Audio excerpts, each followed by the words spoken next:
You won't believe what happened when a single line of code brought the entire world to its knees in just 60 seconds. June 27th, 2017, 9 odd a.m. Ukraine. Screens flicker. Then, darkness. Within 60 seconds, 45,000 computers across Ukraine vanish from the digital world. Banks freeze. ATMs go dead. Power grids blind. The radiation monitoring system at Chernobyl nuclear power plant, the site of humanity's worst nuclear disaster, goes completely offline. And this is just the beginning. What started as a routine Tuesday morning became the single most expensive cyber attack in human history. $10 billion in damage, corporations paralyzed, global trade halted, entire nations brought to their knees. But here's what will shock you. This wasn't ransomware. This wasn't about money. This was something far more terrifying. My name is Vayernchuk, and today I'm taking you inside the hack that changed warfare forever. The hack that proved something horrifying, that we're all connected, and that connection can be weaponized. Before we dive into the chaos, let me paint you a picture of the world 60 seconds before everything changed. Ukraine, a nation already scarred by conflict. Russian forces had annexed Crimea 3 years earlier. The Donbass region burned with warfare. Thousands were dead, millions displaced.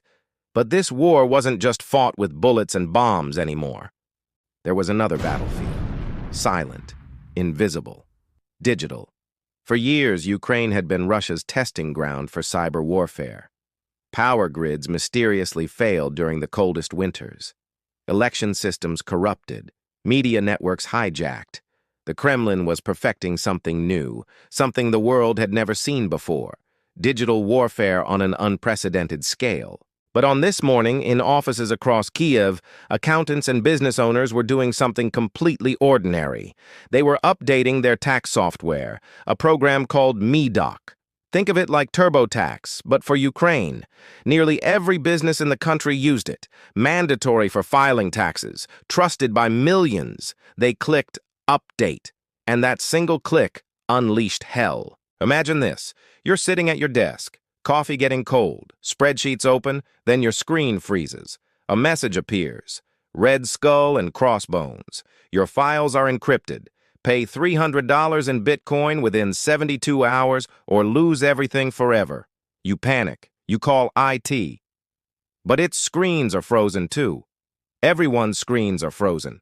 The entire building, the entire city, the entire country. And here's where it gets absolutely terrifying.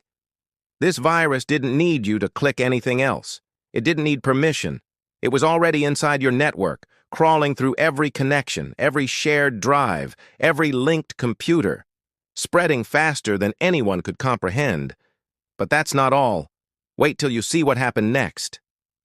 Because while Ukraine burned, something else was happening. Something that would prove this attack was unlike anything the world had ever witnessed. The virus was leaving Ukraine. Multinational corporations with offices in Ukraine became infected, and these corporations had something that would turn a regional attack into a global catastrophe. International networks. VPNs connecting offices across continents, supply chains spanning the globe. The virus hitched a ride. Within hours, it reached Germany, France, the United Kingdom, the United States, India, Australia. It moved through corporate networks like wildfire through dry brush. And everywhere it touched, darkness followed. Let me tell you about one victim. A victim whose story will show you just how devastating this attack truly was. Maersk. Ever heard of them? Most people haven't. But you should know this name because without Maersk, modern civilization stops. Maersk is the world's largest shipping company. They move approximately 20% of the entire world's shipped goods. 1 in 5 containers crossing the ocean is theirs. Food, medicine, electronics, clothes, raw materials, everything that makes modern life possible flows through their network. They operate in 600 locations across 130 countries. Thousands of ships, hundreds of thousands of containers, millions of transactions every single day. On June 27th at 10:30 a.m., an employee at Maersk's office in Ukraine opened their computer. By 10:31 a.m., Maersk was gone. Not just the Ukraine office. The entire global network, 49,000 computers, dead. Thousands of servers, wiped. 600 offices, dark. The screens at their headquarters in Copenhagen went black. Their port in Elizabeth, New Jersey stopped processing containers. Their ships at sea couldn't communicate with land. Los Angeles, Rotterdam, Singapore, Mumbai, Shanghai, every major port in the world where Maersk operated, paralyzed. Think about that for a second. In 60 seconds, 1/5 of the world's shipping capacity vanished. But that's not even the most shocking part. Here's what you need to understand about our modern world. Everything is connected. And that connection creates a terrifying vulnerability. When Maersk fell, the dominoes started tumbling. Hospitals waiting for medical supplies found their shipments stuck at ports. Factories depending on parts from overseas halted production lines. Stores waiting for inventory faced empty shelves. The global supply chain, this intricate web of dependencies that we all take for granted, started to unravel. And Maersk was just one victim. FedEx's European subsidiary, TNT Express, $400 million in losses. Gone. Merck, the pharmaceutical giant, $670 million in damages. Their vaccine production stopped, life-saving medications delayed. Mondelez International, the company behind Oreo, Cadbury, and Ritz, they lost their entire network. Production halted across 24 factories. Reckitt Benckiser, makers of household products you use every day, paralyzed. Saint-Gobain, a French construction materials company, catastrophic damage. Rosneft, Russia's state-owned oil company, and here's the irony, they got hit too. The virus even infected the nation that unleashed it. Hospitals, law firms, manufacturers, logistics companies, ports, airports, banks, all falling like dominoes. The infection spread to 64 countries, tens of thousands of organizations, millions of computers. But wait till you see what makes this even more devastating. Because as IT teams scrambled to contain the damage, they discovered something that turned panic into sheer terror. This wasn't ransomware. Remember that message demanding $300 in Bitcoin? It was fake, a smokescreen, a lie. Real ransomware gives you a unique ID so the hackers can decrypt your files after you pay. This didn't. The payment system didn't even work properly. There was no way to recover the files, ever. This was a wiper, a digital weapon designed for one purpose, permanent destruction. And the hackers had done something diabolically clever. By disguising it as ransomware, they bought time. While victims scrambled to pay, while IT teams tried to recover data, the virus kept spreading, kept destroying, kept wiping everything in its path. The truth hit like a freight train. This wasn't about money. This was about chaos, destruction, power. This was warfare. Let me take you inside Maersk during those first hours because their story reveals something crucial about how catastrophic this really was. Adam Banks, Maersk's head of infrastructure, was in a meeting when the attack hit. His phone exploded with notifications. He rushed to the IT center. What he saw defied belief. Every system, dead. Shipping schedules, container tracking, customer communications, billing, payroll, email, everything that made Maersk function, erased. They couldn't talk to their ships at sea. Captains didn't know which ports to go to. Ports didn't know which containers belonged to which customers. Trucks arrived at terminals with nowhere to deliver. Containers stacked up like forgotten Lego blocks. The company had essentially gone back to the pre-computer age, but without any paper backup systems. Banks and his team faced an impossible decision. Try to recover the infected systems or rebuild everything from scratch. Recovery was impossible. The virus had been too thorough, too destructive. So they chose something that seemed just as impossible. Rebuild the entire global network in 10 days. 10 days to recreate the digital infrastructure of the world's largest shipping company. Here's how desperate it got. Maersk only survived because of an incredible stroke of luck. In Ghana, West Africa, one of their offices went offline just before the virus reached it. A power outage. Random chance. That office's domain controller, the master key to their entire network, survived. An IT team flew to Ghana, carefully extracted the server, carried it on a plane back to Europe like they were transporting the Holy Grail, and used it as the foundation to rebuild everything. For 10 days, 4,000 people worked around the clock. They ordered every available laptop from suppliers across Europe, 10,000 new computers. They rebuilt applications, reconstructed databases, rewired networks, all while containers piled up and customers raged. The final cost? $300 million? $300 million from a virus that spread in 60 seconds. But here's the question that was haunting everyone. How? How did this happen? The answer takes us back to Ukraine, to that tax software, Medoc, to the update that started everything. Security researchers traced the infection to its source. Months before the attack, hackers had infiltrated the servers of Intellect Service, the company that made Medoc. They moved quietly, patiently, planting their weapon inside the software's update system. Think about how insidious that is. Medoc was trusted by almost every business in Ukraine. When an update was released, people installed it without question. It was like poisoning a water supply. On June 27th, the infected update went live. Businesses downloaded it, installed it, and the moment it activated, the nightmare began. But the virus itself, that's where the true horror lies. Because this wasn't just some clever hack. This was a digital weapon crafted with nation-state resources, using some of the most dangerous cyber tools ever created. The hackers had used tools stolen from the NSA, the United States National Security Agency, tools with code names like Eternal Blue and Eternal Romance. These were cyber weapons designed to exploit vulnerabilities in Windows systems. Vulnerabilities that Microsoft had patched, but that many companies hadn't bothered to update. The virus also used something called Mimikatz, a tool that steals passwords from computer memory. Once NotPetya infected one computer, it grabbed every password it could find and used those credentials to spread to other machines. No additional hacking required. It just walked through doors that were already open. And here's the truly terrifying part.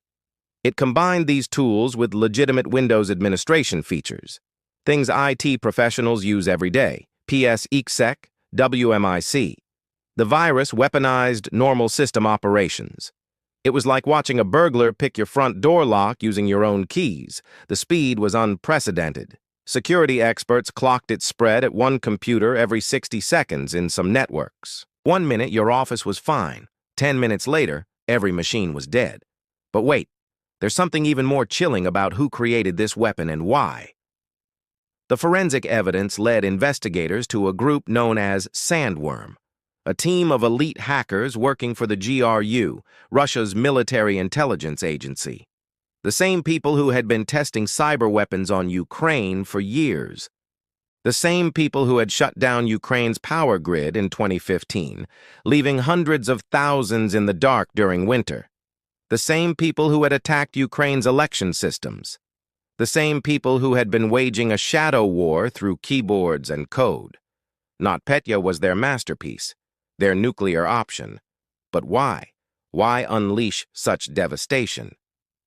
The timing tells the story. NotPetya hit exactly 1 week before a Ukrainian national holiday celebrating the country's constitution, a day of national pride. The attack was designed to humiliate, to show that Ukraine's sovereignty meant nothing, that Russia could reach into the heart of their enemy's infrastructure whenever they chose. It was psychological warfare, economic warfare, digital warfare, all wrapped into one catastrophic package. And here's what should terrify everyone. This wasn't even the main target. All those international companies, all that global damage, that was collateral. Side effects, acceptable casualties in a conflict most of the world didn't even know was happening. Tom Bossert, the White House Homeland Security Advisor at the time, called it perfectly. It was the equivalent of using a nuclear bomb to achieve a small tactical victory. Think about that metaphor. A nuclear weapon doesn't just destroy its target. It spreads radiation far beyond the blast zone. It poisons everything it touches. It makes the land uninhabitable. NotPetya was a digital nuclear weapon, and just like radiation, it spread far beyond its intended target, poisoning systems and networks across the entire globe. The implications were staggering. For the first time in history, a nation-state had used cyber weapons with such reckless abandon that they caused billions in damage to neutral countries, to allies, even to themselves. The attack raised questions that still haunt cybersecurity experts today. If one virus can cause $10 billion in damage in a few hours, what happens when someone deploys something even worse? What happens when the target isn't just a nation's infrastructure but the global systems we all depend on? The internet itself? The financial system? The power grid? What happens when the next NotPetya isn't collateral damage, but the main objective? In the weeks after NotPetya, companies faced a brutal reckoning. The attack had exposed something most had been unwilling to admit. Their cybersecurity was an illusion. Take Maersk's experience. After they rebuilt their systems, investigators found something disturbing. The virus had been in their network for hours before it activated, just sitting there, waiting. If the hackers had wanted to, they could have waited days, weeks, even months before triggering the attack. The company would never have known until it was too late. That's the nightmare that kept executives awake at night. If NotPetya could hide in their systems, what else was in there? What other digital time bombs were ticking away in their networks? The insurance industry had its own crisis. Companies filed billions in claims. But insurance policies weren't written for cyber warfare. They covered cyber attacks, sure, but not acts of war. Insurance companies started denying claims, arguing that NotPetya was an act of war by the Russian military, not a covered cyber incident. Court battles erupted. Mondelez sued Zurich Insurance for $100 million after their claim was denied. The legal battles are still ongoing today. The question at the heart of these cases reverberates through boardrooms worldwide. When does a cyber attack become an act of war? And who pays when that line is crossed? But perhaps the most chilling aftermath was the silence. Russia denied involvement. Of course, they always do. But the evidence was overwhelming. The United States, United Kingdom, Canada, Australia, and other nations formally attributed the attack to the Russian military, the most definitive attribution of a cyber attack in history. And yet, nothing happened. No consequences, no retaliation, no punishment. Because what could anyone do? Launch a conventional military strike over a cyber attack? Impose sanctions that were already in place? Start a war? NotPetya revealed a terrifying truth. Nation-states could now wage devastating attacks with complete impunity. The rules of engagement, the norms that governed warfare for centuries, they didn't apply to cyberspace. We had entered a new era, one where warfare happens in the shadows, where attacks can be launched from thousands of miles away, where victims can be anywhere, where consequences are measured in dollars, not deaths, and where the attackers face no accountability. Let me show you just how far-reaching the consequences truly were. Maersk's recovery became legendary in cybersecurity circles. What they accomplished in 10 days should have taken months, but they succeeded through brute force, unlimited resources, and the help of the global tech community. Most companies don't have those advantages. For smaller victims, recovery was measured in months, not days. Some never fully recovered, some businesses closed, jobs were lost, careers ended, all because of decisions made in a Moscow office building by people who would never see the faces of those they hurt. The attack also changed how companies thought about cybersecurity. Before NotPetya, cybersecurity was an IT problem. After NotPetya, it became a board-level concern. CEOs who had never thought about cyber risks suddenly understood. This could destroy their company overnight.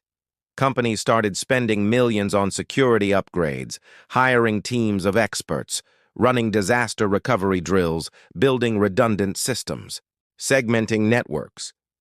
The entire corporate approach to cyber defense underwent a revolution. But here's the question that haunts every expert. Was it enough?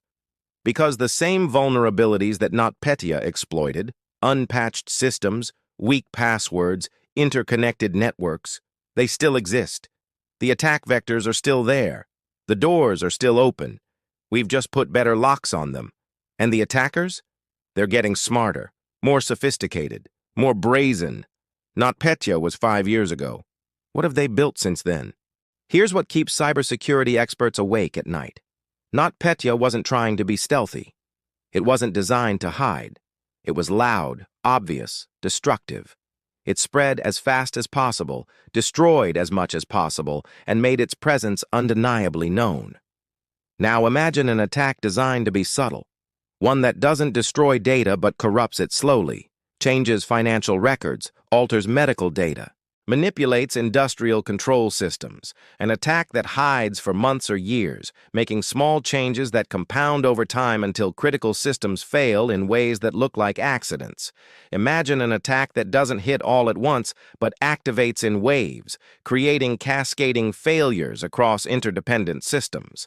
Power grids, water treatment, transportation, communications, all failing in sequence, each failure making the next one worse. Imagine an attack timed to coincide with a natural disaster or military conflict, multiplying the chaos and making response impossible.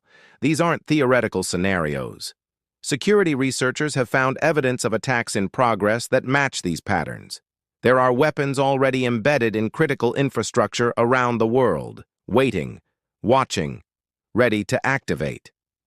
NotPetya taught us something crucial.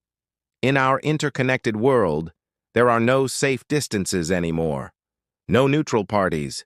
No uninvolved bystanders. When digital weapons are unleashed, everyone is vulnerable. Your hospital's medical records, your bank's financial systems, your power company's grid controls, your car's computer systems, your phone, your smart home, your entire digital life is connected to systems that could be compromised by attacks you don't even know are happening. And here's the truly terrifying part. We keep connecting more. Smart cities, Internet of Things, artificial intelligence, self-driving vehicles. Every convenience we add creates a new vulnerability, a new target, a new way for these weapons to spread. The experts call it our attack surface. All the points where a digital weapon can strike, and that surface grows larger every single day. But it's not all doom and gloom. NotPetya also taught us something else. We're resilient. Maersk rebuilt, Merck recovered, TNT Express came back online. The global economy didn't collapse. We proved that even in the face of the most devastating cyber attack in history, we can survive. The question is, can we do more than survive? Can we actually prevent the next NotPetya? The answer lies in understanding what made NotPetya possible. It wasn't magic. It wasn't some unstoppable force. It was a weapon that exploited very specific, very fixable vulnerabilities. Companies that had updated their systems were largely protected. Organizations with proper network segmentation contained the damage. Businesses with solid backup strategies recovered faster. The victims weren't random. They were predictable. This means protection is possible. It requires investment, vigilance, expertise, a willingness to take cybersecurity seriously before disaster strikes, not after. It means treating digital infrastructure like we treat physical infrastructure, as something essential that requires constant maintenance and protection. It also requires something harder: international cooperation, norms, agreements, consequences for those who launch these attacks. The same frameworks that prevented nuclear war during the Cold War need to be adapted for the cyber age. Some progress is happening. Nations are talking. Standards are emerging. But we're racing against time because the attackers aren't waiting. They're developing new weapons, finding new vulnerabilities, planning new attacks. And they know something we're still learning. In the digital age, The most dangerous weapon isn't the one that destroys the most. It's the one that spreads fear, uncertainty, the one that makes people question whether their digital systems can be trusted at all. That's what NotPetya really was. Not just an attack on computers, but an attack on trust itself. Trust in our systems, our infrastructure, our interconnected world. So where does this leave us? June 27th, 2017. A date most people don't remember. A day that seemed like any other, until it wasn't. In 60 seconds, the world changed. We learned that our civilization's strength, our connectivity, our interdependence, our global networks, is also our greatest vulnerability. We learned that weapons of unprecedented power can be deployed with a keystroke. That modern warfare doesn't need soldiers or bombs. That the most devastating attacks leave no bodies, only broken systems, and shattered trust. We learned that national borders mean nothing in cyberspace. That a conflict between two nations can cause suffering across the globe. That we're all vulnerable, all connected, all at risk. But we also learned something hopeful.